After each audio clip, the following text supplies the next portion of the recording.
Hello, creative people. Welcome to my art corner. I'm Kathy, and I'm truly happy you've stopped by. If you're new here, I hope you feel instantly at ease and inspired. And to my returning friends, thank you for coming back. It means the world to share this creative space with you again. Today, I thought I would explore creating a mixed media piece that incorporates acrylic and watercolor desert art.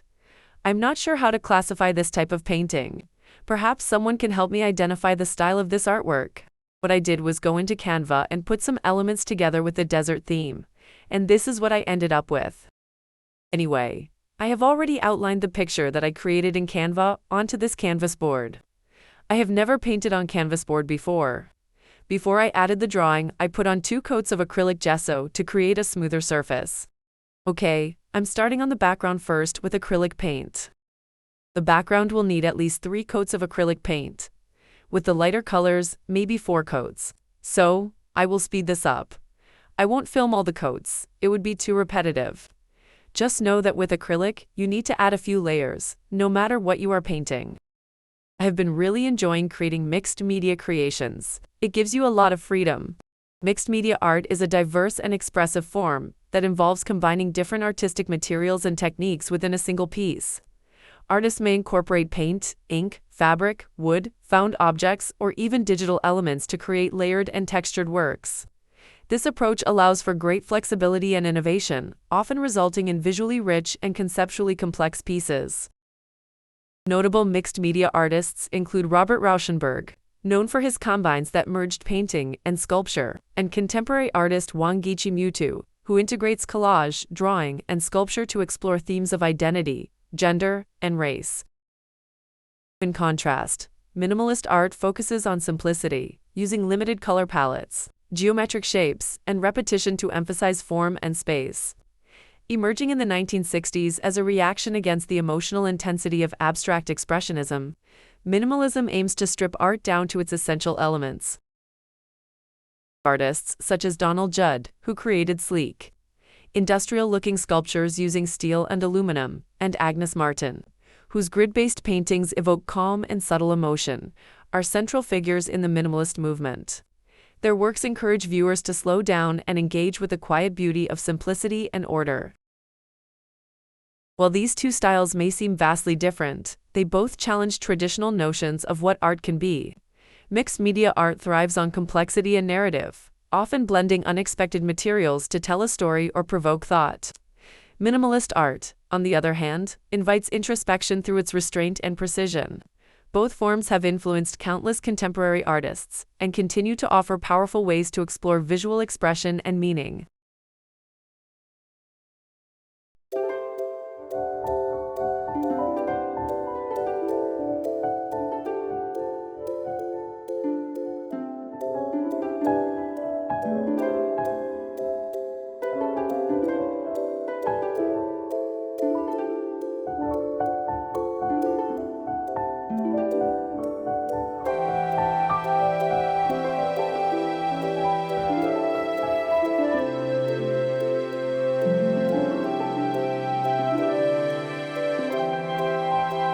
If you haven't already, hit that subscribe button and the like. That really helps out my channel. Thank you so much.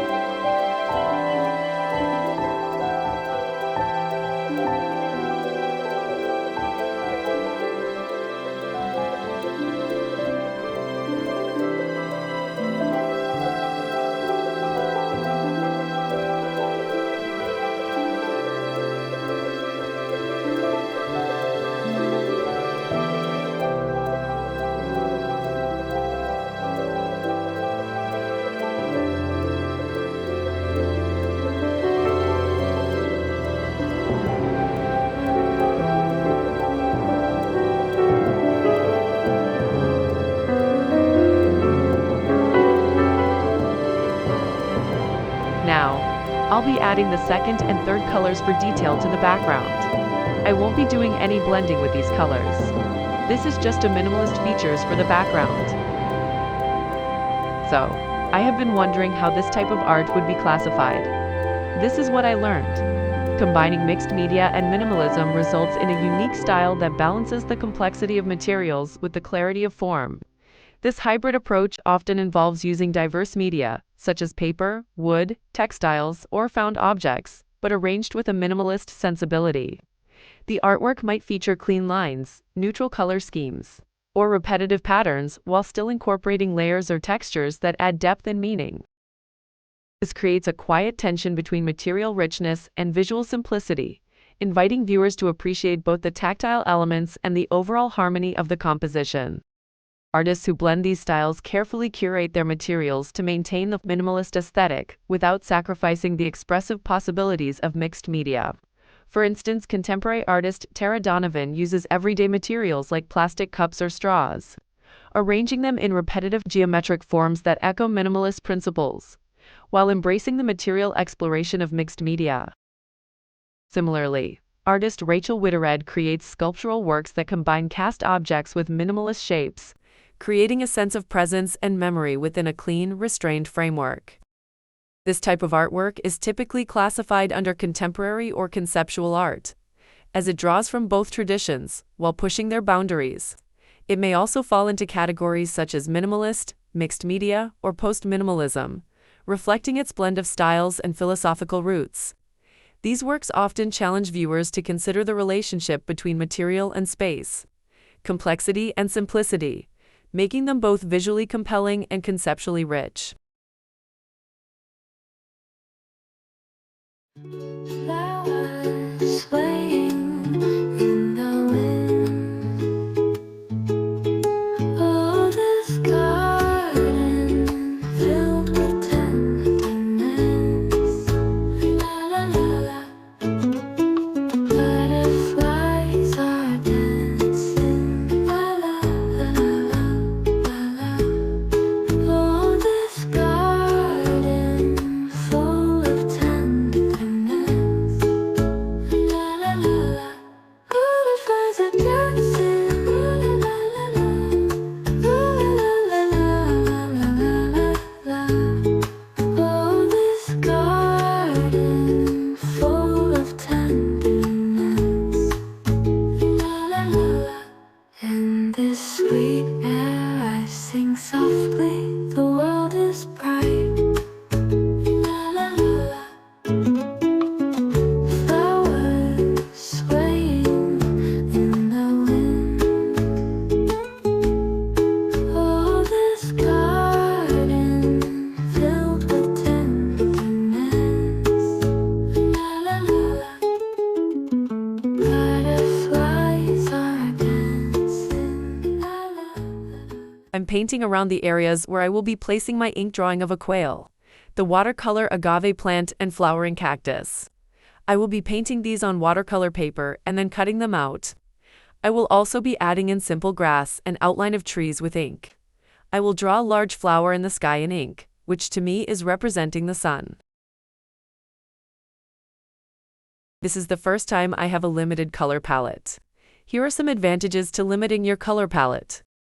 By intentionally restricting the number of colors, artists can create a more unified composition where every element feels connected.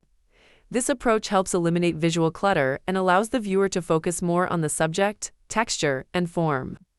A limited palette can make an artwork feel calm, intentional, and balanced, qualities especially valued in styles such as minimalism or Japanese-inspired aesthetics. Another advantage of a limited color palette is that it encourages creative problem-solving. When working with fewer colors, artists are often challenged to explore the full range of tones and shades within their chosen hues. This deepens their understanding of color, relationships, value, and contrast. Through mixing, layering, or altering saturation, they can achieve subtle variations and visual interest without overwhelming the viewer. Limiting the palette often leads to a more disciplined and refined artistic process, highlighting the artist's skill in achieving depth and emotion with simplicity. Additionally, a limited palette can help convey a specific mood or atmosphere more effectively, whether aiming for a soft, nostalgic tone using warm neutrals or a cool, meditative vibe with shades of blue. Fewer colors can result in a more powerful emotional impact. Iconic artists such as Giorgio Morandi and Agnes Martin used restrained palettes to evoke quiet introspection and timelessness. By reducing distractions and focusing on essential visual elements, limited palettes allow both the artist and the viewer to engage more deeply with the heart of the artwork. In this painting, I chose simple, straightforward colors you would find in the desert.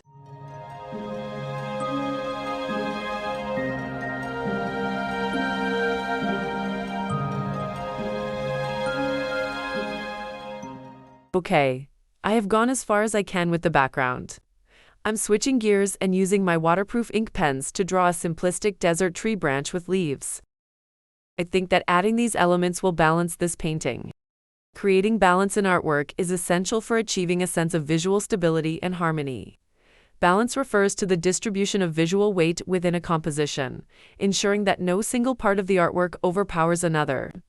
This can be accomplished through the careful arrangement of shapes, colors, lines, and textures. When balance is achieved, the viewer's eye moves comfortably throughout the piece, taking in each element without feeling disoriented or overwhelmed. Whether symmetrical, asymmetrical, or radial, balance helps make artwork feel intentional and complete. Balance also plays a crucial role in guiding the viewer's attention and enhancing the overall message or emotion of the piece. For example, asymmetrical balance where visual weight is distributed unevenly but still feels harmonious, can create a sense of movement, tension, or energy. Symmetrical balance, on the other hand, often evokes calmness and formality. Artists use these types of balance to strengthen their visual storytelling, subtly influencing how the viewer experiences the work on both a conscious and emotional level. Moreover, balance is key to integrating diverse elements within a composition, especially in styles like mixed media or abstract art. When working with a variety of textures, colors, and forms, maintaining balance ensures that the artwork does not feel chaotic or disconnected. It allows complexity to coexist with clarity. Artists like Piet Mondrian and Georgia O'Keeffe demonstrated how thoughtful balance can elevate even the simplest forms, creating artwork that resonates deeply with viewers and stands the test of time.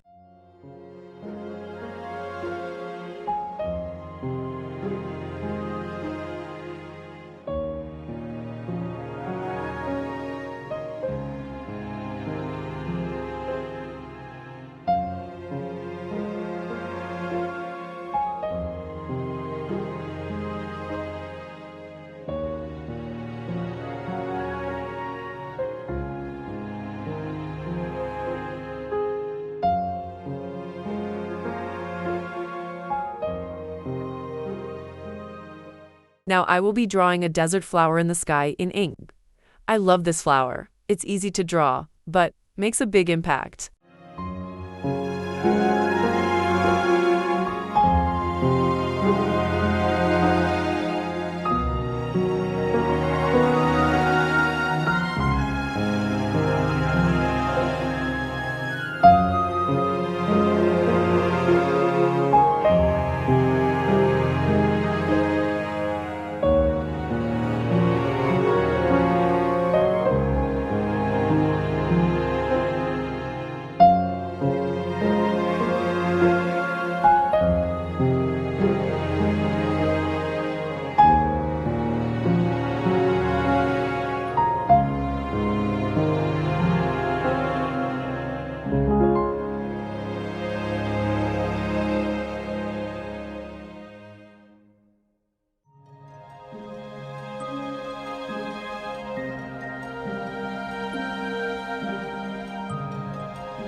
Next, I'm going to use watercolor on watercolor paper for the agave plant and cactus.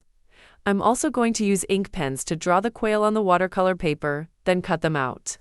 Now, I have drawn the quail, agave, and cactus on watercolor paper. Didn't like how the quail was looking, so I moved to the plant and cactus, deciding to come back to the quail later. I'm using an elegant writer pen to outline the plant, then add watercolor to finish it. For the cactus, I'll be doing the watercolor wet-on-wet technique.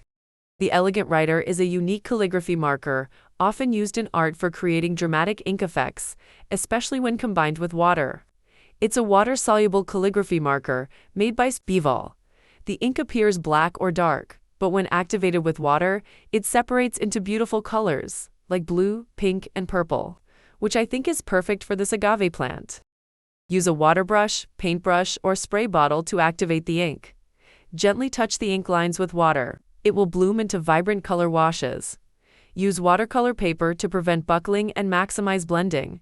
The ink will stain, so clean your brushes quickly after use, because the ink isn't light-fast. Avoid using it for archival work or exposed artwork, unless you seal it. When I'm finished with activating the ink, I will use workable fixative and then finish the plant with watercolor. I will be using acrylic varnish to seal the painting. The colors from the ink don't come across on camera for some reason.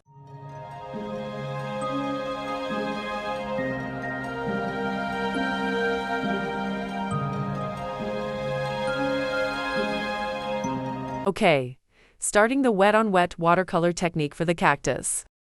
How wet and wet works is that you begin by wetting the paper with clean water. While the paper is still shiny and damp, you apply watercolor paint. The paint will spread and diffuse across the wet surface. This creates soft edges, organic blending, and dreamy effects.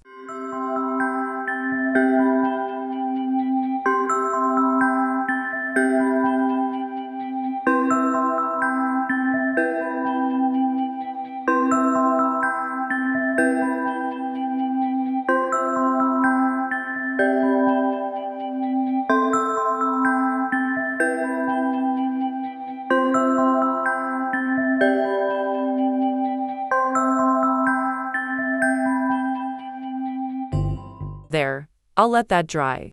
I have sprayed the agave plant with workable fixative. Now I'll add in the watercolor. Here are some ideas for using an Elegant Writer's ink pen with your watercolor paintings. Let it partially or fully dry before layering watercolor paint. Once dry, paint over the ink with watercolor to add depth and richness. The soft undertones from the Elegant Writer will enhance the color harmony. Avoid scrubbing, the ink is not waterproof and may reactivate. This is why use a workable fixative once the ink is dry. Use watercolor paper. Choose 140 pounds 300 GSM cold press or hot press paper. It can handle the water and prevent buckling. I really love the way this is looking. I think I'll paint a larger watercolor agave plant with this technique. These colors are blending so well. Flowers swaying in the wind. Oh, the sky. Okay, I will let these dry and then cut them out. I have cut them out and now arranging them on the painting. I will glue them with satin Mod Podge. Are dancing. La, la, la, la, la, la. I have also used my waterproof ink pens to finish the QUAIL. Sorry, I forgot to film that. I sprayed on 2 coats of pastel fixative on all the ink and watercolor paintings. Hopefully they won't bleed. When I use the Mod Podge to glue them, we'll see.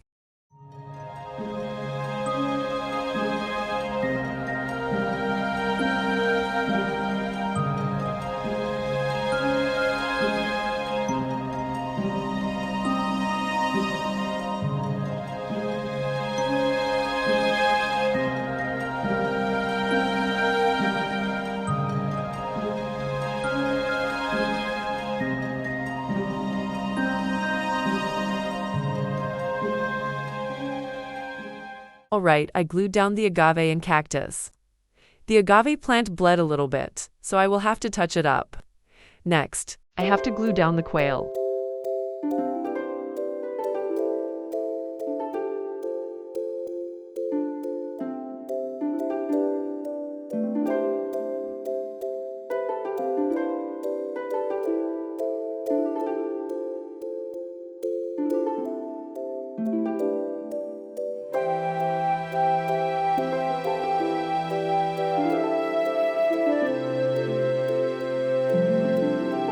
I'll let this dry, and then touch up around these pieces with acrylic paint. I'm going to have to use 2 to 3 coats for the touch-ups.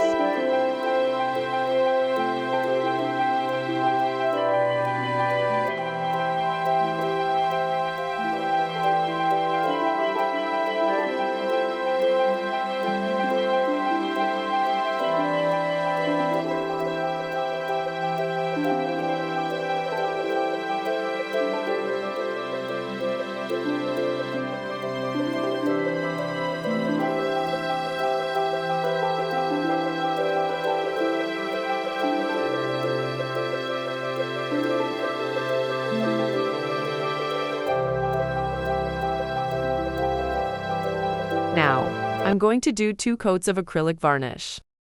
First in a vertical direction, then in a horizontal direction.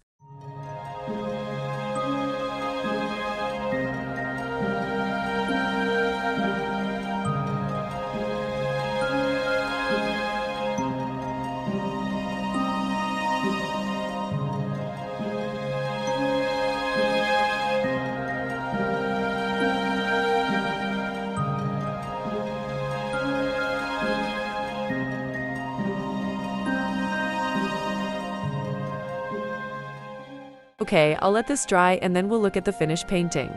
Here it is. I love the satin finish. So all it needs is a frame. I think using this canvas board worked out just fine. Thank you so much for joining me today. Have a wonderful day and happy painting.